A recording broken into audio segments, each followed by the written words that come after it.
Parang dito na muna ako titigil. Sa lihim na Lagusan. Dun. Yan. Ito na lang. 7:45. Kusulong mo ang pagkain.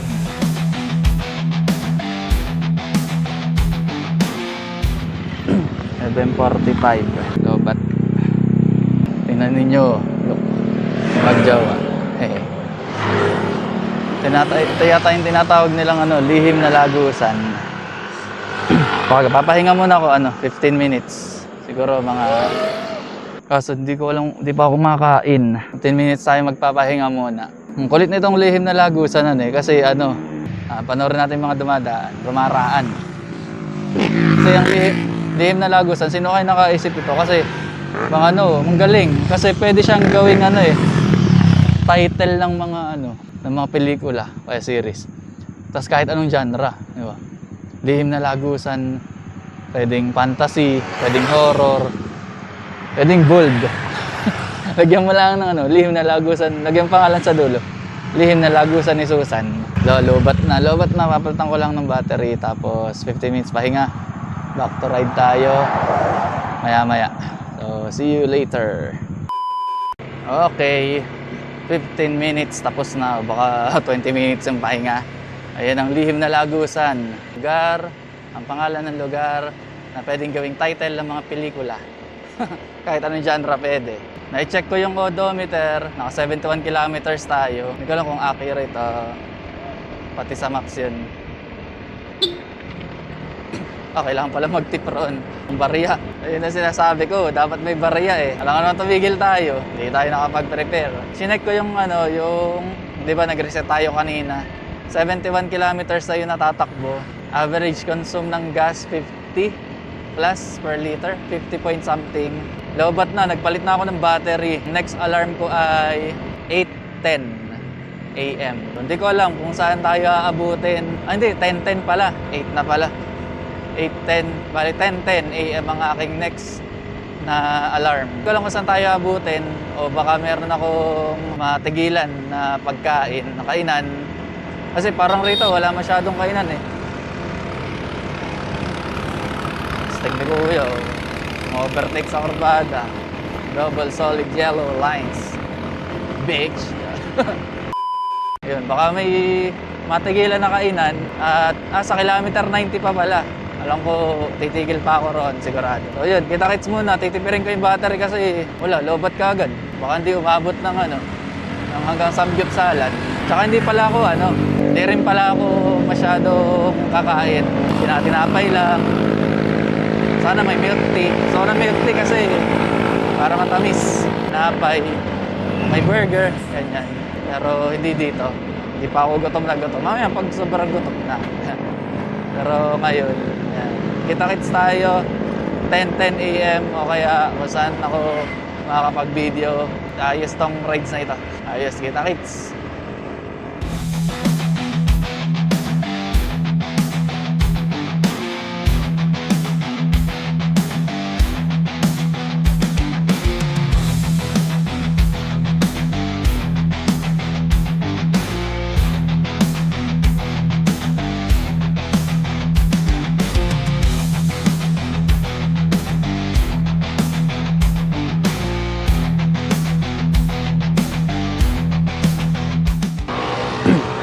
Yan, dito tayo sa kilometer 90. Dito na sa kilometer 90. Titigil lang tayo saglit. Little Baguio.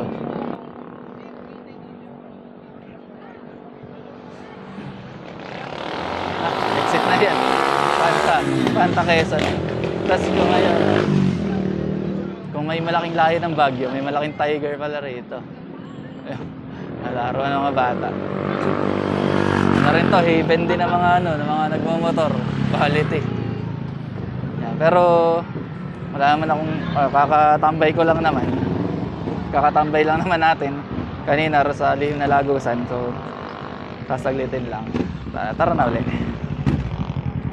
Mag-get lang tayo.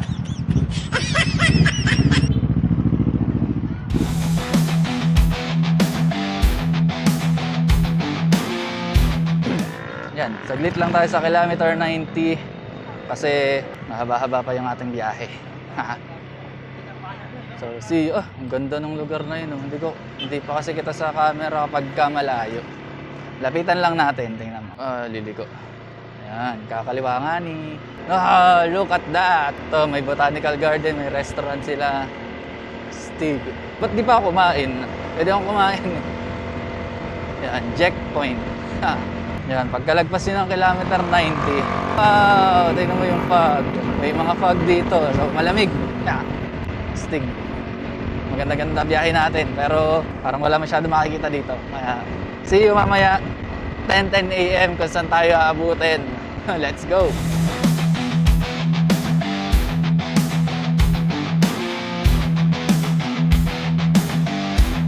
Okay, nandito tayo ngayon sa part ng Quezon na hindi ko alam kung ito yung nakikita ko sa sa mga reels na laging umuulan. Talagang 24/7 yata umuulan o 23/6. Parang may pahinga na isang oras, tapos isang araw ganun. Pero 24/7 daw umuulan dito. Talagang ang ecosystem rito paulan talaga. Ito yata yung part na yun. Hindi ko alam kung water resistant itong yung mic. So papatayin ko muna. Tapos kita-kits na lang tayo sa part na maaraw na. O dun sa na lang, 10 a.m. na alarm. Saan tayo abutin. Well, na-share ko lang. Kasi hindi ko ramdam yung ulan kanina. Napansin ko na lang na meron mga patak-patak rito sa sa helmet. Ayun, itatago ko muna yung camera at saka yung mic. So, kita-kits tayo mamaya. 10 a.m. Yun, lakas ng ulan. Nabot ako rito sa Quezon. Quezon na tayo ito. Pero buti na lang, ready tayo. Outfit check. Outfit check. Buti na lang may kapote. Poncho yan, poncho. Kaso, tumigil na yung ulan. Pero hindi ko naman nahuhubarin kasi baka umulan pa banda roon. Ayos.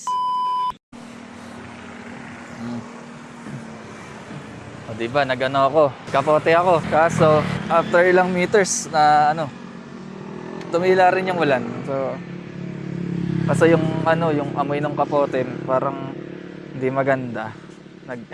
Spray muna ako ng ayan. Tapos babalik natin yung jacket. Arte, no? Ayun, so yung 6 hours na nasabi sa Google Maps, siya, depende kasi kung tuloy-tuloy, tapos yung speed mo, kung consistent yung speed mo. Pero pag kami mga gantong aberya, talagang hindi maiiwasan na mapapatagal ka talaga. To, medyo basa yung jacket. Matutuyo na rin to. Pero dito tayo na-stuck tayo sa hindi naman stuck, tumigil lang. Stop, layover. Layover para mag-ayos ulit. Yung jacket ko, medyo basa. Pero matutuyo din yan pagka maaraw na. Dun, sa banda dun. Oops. Yung alarm natin. Helmet. Maganda pag may balaklava talaga, yung ganito. Mabilis magsuot ng helmet. Hindi katulad kapag kaya normal na araw ko. Naka lang ako, yun sa ulo. Parang bandana. Parang nakabandana lang ako. Hindi masyadong mabilis isuot. Yan. Tapos yung gloves na nabili natin sa Louis Vuitton. Hindi, joke lang. Sa Lazada lang to. Pero dapat, ayan, may ganito, knockout. At ibinalik ko na yung Insta360, binalik ko na yung camera. Dahil di naman na maulan. Tsaka tingin ko kahit umulan ulit mamaya, hindi ko na hubarin yung jacket para matutuyo rin naman yan. Okay. Medyo na cool down din si Hapoy. But nabawasan yung ating ating gas. Time check sa ating Hapoy time ay 9:02.